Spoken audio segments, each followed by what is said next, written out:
when Elton rang me and said, let's do a Christmas song, I was like, there's no point doing a Christmas song because there is so many great ones out there. If we're going to do it, we have to chuck the kitchen sink at it.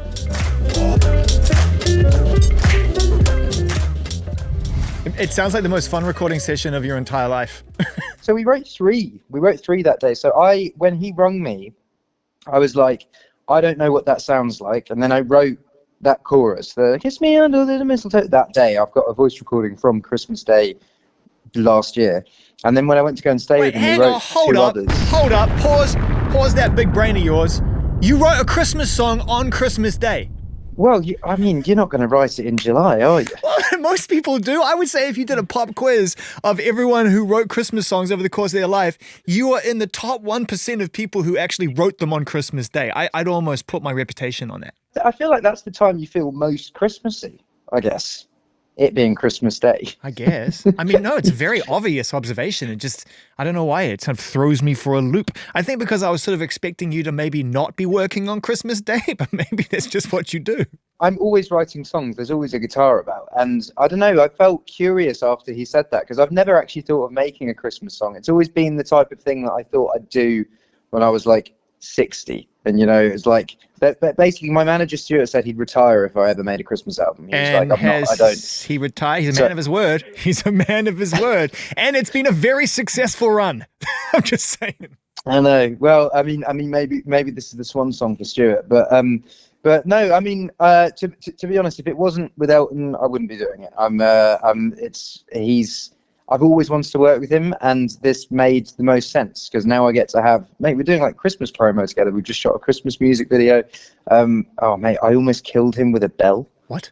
On the video, there's footage of I'm dressed up as a sort of sexy Santa Claus, and I kick a present, but the present had a big metal bell on top of it. I showed him the footage of it today because we slowed it down, and the bell flew past his head and would have cracked him in the head. Oh my God, the horror that went through my body when it was flying through the air. But man, the music video is wild. We've parodied all the great British music videos that came at Christmas. So we've got I'm the little boy from the Snowman in it.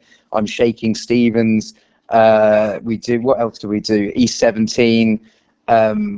What else? Wham! Last Christmas. I was going to say Last Christmas. And that must have been a little bit of an emotional one. I know that you're obviously leaning into the joy and the fun of retelling those scenes. But man, I can't listen to Last Christmas the same way anymore for obvious reasons. It's just too somber.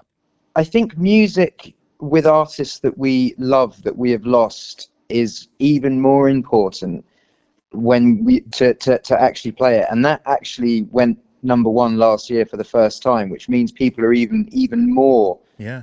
Me as an artist, I would be so sad if I passed away and people weren't playing my music anymore. And I think people are listening to it more as a tribute. I mean, he's such a wonderful songwriter and performer, and to be remembered every single year with this song. I mean, like, yes, it is somber to listen to it because we've lost someone really great, but also it's an amazing way to remember him every single year because it brings so much joy to people. That's what the music does, right? Hey, guess who's with us right now? It must be Christmas. Odds on, very favorite to be Christmas #1.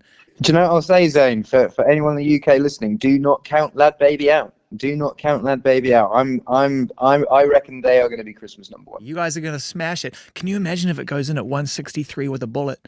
Can you imagine? It's like, it's the official charts and a new entry at 163. Do you know what? Because I spoke to Elton about this because Lad Baby is all for Trussell Trust. It's all for food banks. It's for, feeding people. So we said let's release it early December because we would obviously love a #1, but it doesn't have to be Christmas #1. We just wanted a Christmas song in the ether. But I definitely want Lad Baby to get Christmas #1.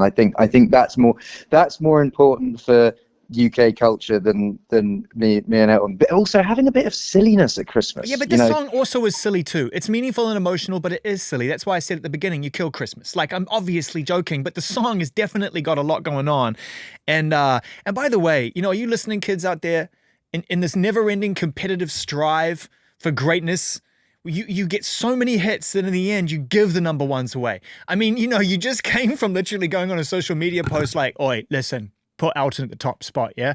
And now you're just like, listen, Lad Baby, given the #1, yeah? We need silliness back. We need silliness. And we need philanthropy. We need giving. It is a time for giving. You guys are doing the same thing. You've been very kind in talking about Lad Baby and the efforts that are going into sharing the profits of that. But you are not being left out of that situation as well.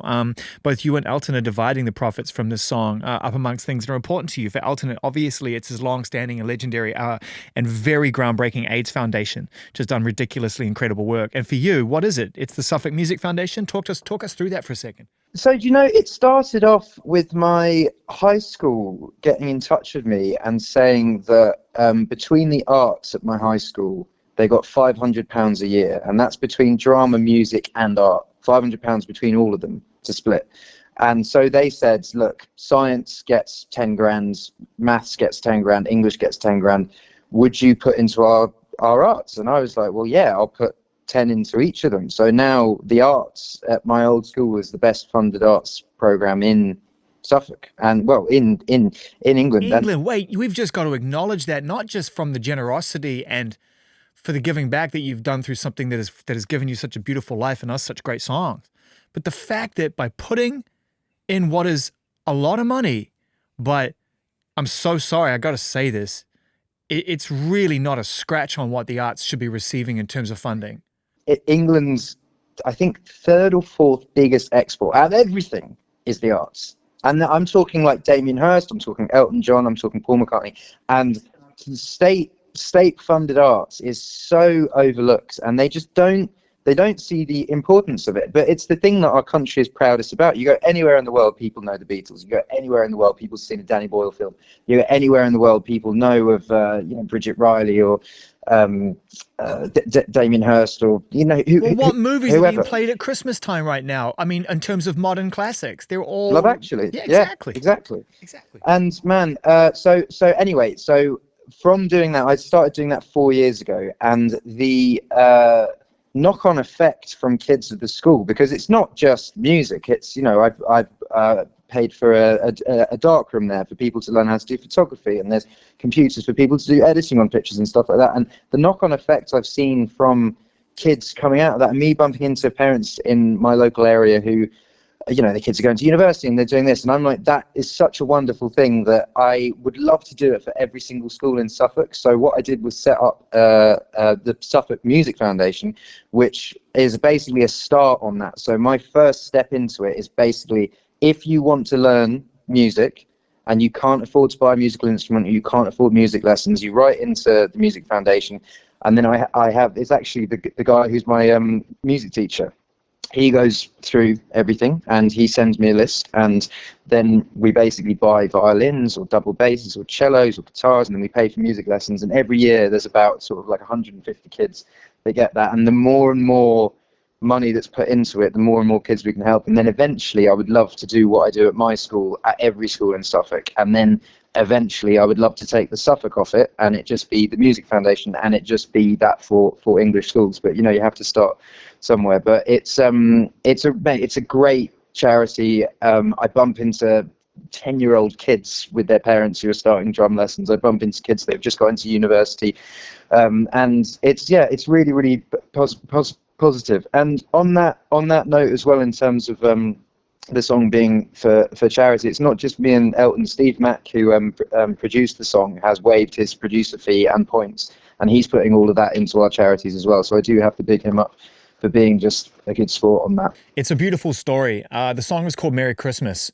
I mean, it's bold in the title. I feel like there's a glitch in the Matrix, because I swear that is the only song called Merry Christmas. You are lying. There's Happy Xmas, Merry Xmas, Xmas is here. What are you going to watch? Well, every Christmas I watch a Blackadder Christmas Carol, I watch Love Actually, and that's pretty much it. Have a really great time, bro. Love to you and the family, and we'll see you in the new year with lots of exciting things, I'm sure. Absolutely, man. Thank you so much.